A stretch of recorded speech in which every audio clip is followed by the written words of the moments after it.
Howdy, Dennis Bradford here. Let's think some about being, feeling, and doing better.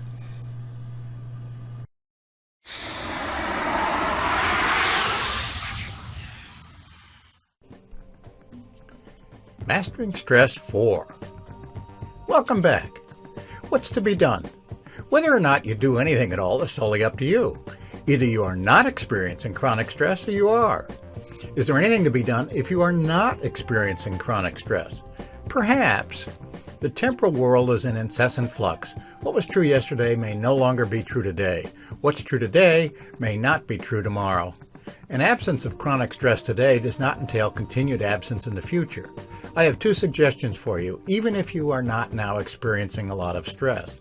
First, watch the rest of this video and see if you're able to pick up any tips for doing even better in certain aspects of your life. Second, don't skip the next module either. You'd be wise to be proactive when it comes to chronic stress. In fact, it's very unlikely that you are as free from chronic stress as you now believe. I there explain the most important overlooked stressor and what can be done about it. If you admit that you are experiencing chronic stress, I congratulate you on your being honest with yourself. Please don't panic. There's nothing abnormal about your situation. Both this video and the next module will likely stimulate some really helpful ideas about how you can relatively quickly and dramatically improve the quality of your life. The good news is that we already have established a framework for doing better, namely the 5 categories. It's here that they become most useful. Yes, they are artificial in the sense of separating one human life into 5 parts. However, breaking one big task, the one of reducing chronic stress in your life, into 5 less daunting tasks is helpful. Imagine it as a 5-sided lantern with 5 differently colored glasses illuminating a dark space. As the lantern turns, the same space is seen in different colored lights. Let's look at the same life, yours, colored in 5 different ways, namely the same 5 categories that we used previously. Your financial status, your emotional status, your physical status, your interpersonal status, and your intellectual status. Are you flourishing in all 5? Are you flourishing financially, or could your degree of financial well-being be improved? Are financial challenges causing you to experience chronic stress? If you are fine financially, skip ahead. If not, what might you do? Use this procedure too for the other 4 kinds. Poverty is very stressful. If you are poor, unhappy, and living in a society where financial improvement is a realistic possibility, is there anything you could do to improve your financial situation? If not, there's nothing to worry about. If so, might it be worth doing? Whatever your financial condition or opportunities, if it's possible, try to live at least 10% below the level at which you can afford to live. That will provide more peace of mind because you'll be comfortable understanding that you have a financial cushion to absorb financial blows. The good news is that success leaves clues. Lots of people have improved their financial conditions. Lots of people enjoy financial well-being. If you want to do better financially, my best suggestion is to read books about doing better financially. Why? It's a lot less difficult and painful to learn from the failures and successes of others than from your own. If you aren't spending at least an hour a day reading books about how to improve your financial condition, you are simply not serious about doing that. The same goes for the other 4 kinds of well-being discussed here. Also, keep taking small steps. In other words, keep doing something to improve in addition to learning how to improve.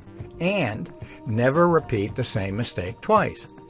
Be prepared to make small mistakes and learn from them. We typically learn more from mistakes than successes.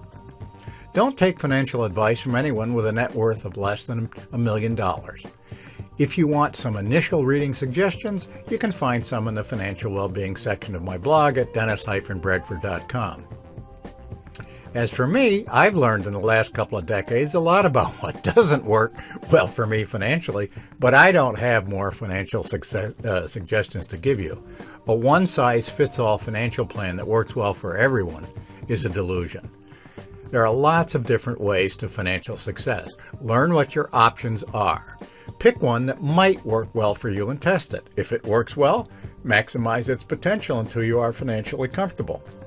If it doesn't work, test another way. Be open-minded as well as willing to think and to work hard. It's different with respect to emotional well-being. There is a one-size-fits-all plan that works for everyone. That's because all emotions share the same structure, and there's only one best way to improve the elements of that structure. This is really good news because it means that emotional stress is optional. Yes, that's a slight overstatement. Put it this way, serious emotional distress need only be temporary. Sages, people who live well or wisely, are only occasionally afflicted by emotional distress, and even then their distress is only temporary and usually mild. Might you like to enjoy that kind of emotional well-being? Believe it or not, it's possible for you. I can tell you that from personal experience. I've learned how, and you can do the same. Many others have too. How? Find out how by reading books by those who have mastered the art of living well emotionally. Simple, no?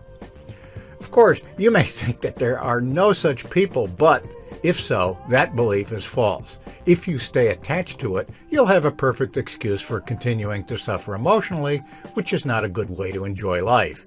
If you are open-minded enough to learn how living well emotionally is possible, you'll find some relevant blog posts in the emotional well-being section of my blog at dennis-bradford.com. I've written 2 books on the topic that you may enjoy. For example, Emotional Facelift, which is available at amazon.com. The key is to understand the simple threefold nature of all emotions. And that analysis is not original with me.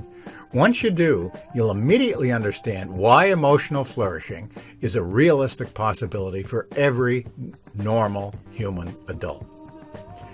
Because our brains are parts of our bodies, their condition has an important impact on our lives, particularly our sense of well-being. Are you flourishing physically? Do you enjoy physical well-being? If not, the good news is that there's a lot that can usually be done to improve your physical condition by eating well, exercising well, and sleeping well. How should you begin? It starts by admitting ignorance.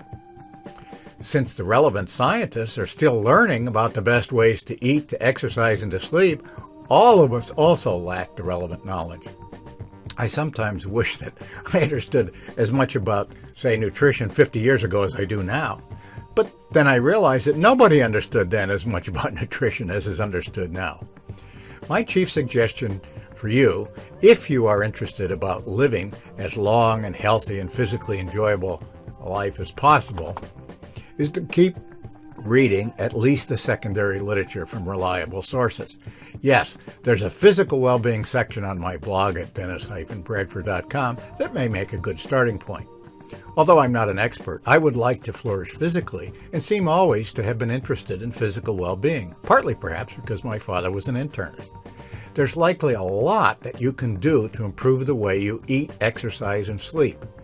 I encourage you to do so. How? Find out how. Here are 4 books I heartily recommend to get you started. With respect to eating well, Stephen R. Gundry, MD's The Longevity Paradox, How to Die Young at a Ripe Old Age. With respect to aerobic exercise, Al Sears, MD, PACE, P-A-C-E. He explains how you can get all the fitness exercise you need in 2 or 3 sessions of just about 12 minutes each per week. With respect to strength training, my weightlifting. I explain how you can get all the strength exercise you need in just 1 session of about 10 minutes weekly. The best book I've read on sleeping well is T.S. Willey and Brent Formby's Lights Out. If you are serious about improving your physical condition, read those books and test the recommendations for yourself. Find out what works best for you and make sensible adjustments. My guess, if you do, you'll be very, very pleased with the results. Are there similar roadmaps for reducing in a lasting way the causes of chronic stress from interpersonal relationships? The truth is that interpersonal relationships are difficult for everyone.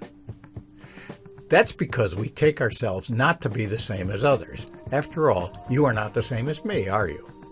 My chief suggestion here is that Although it's obviously true that we are different, we are exactly the same in one respect, namely, we share the same essence. In that sense, we actually are one and not two. That may seem either unintelligible or, if intelligible, false.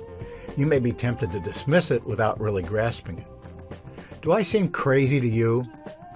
If not, let me assure you that it's not a crazy idea. I realize that there are thousands of books on how to improve our interpersonal relationships. It's an evergreen topic. There are hundreds of new books on it every year. Obviously, neither I nor anyone else has read them all. However, from what I can tell, most are fatally superficial, merely tactical. Yes, many provide relationship tips that sometimes work. Almost without exception, however, they don't get deep enough even to touch the fundamental problem, much less deal with it adequately. Why are relationships often so damn difficult when we don't want them to be? I think that I have finally understood it and articulated the answer in a short, clearly written book, namely, Love and Respect, Understanding Love, and Mastering the Art of Loving. You may also find some of its ideas, without spending a penny, in the Moral Wellbeing section of my blog at dennis-bradford.com. Even if you happen to disagree with my diagnosis and cure, I believe you'll find it a stimulating book that also contains a valuable selected bibliography. The remaining source of distress is intellectual. In other words, our finding ourselves lost conceptually. Being out of control is itself a stressor, and being unable to understand something demonstrates a lack of control. Of course, if we understood everything, we'd never become stressed about our lack of understanding. Even collectively, though, we don't understand everything. There's been an explosion of understanding in just the last century or two that is unprecedented in human history. Some find that frightening, while others find it exciting. It surely has been disorienting for many. There's no quick way to ameliorate our ignorance. Sometimes what we want to understand just hasn't yet been understood by anyone. At other times, what we want to understand requires learning something from others who have understood it. The only acceptable way is a commitment to continuous learning. If, as I hope, you are already literate, don't waste that ability. Read. It's true that the purpose of life isn't just to learn, but spending just 20 or 30 minutes a day learning by reading worthwhile books seems to me to be a minimum. Why? The cause of dissatisfaction always turns out to be separation. The temporal domain in which we live is, again, in incessant flux. If you are not even trying to keep up by failing to read regularly, the world is changing, whereas your understanding of it is static. So the gap between the two is increasing, and that always results in increased dissatisfaction.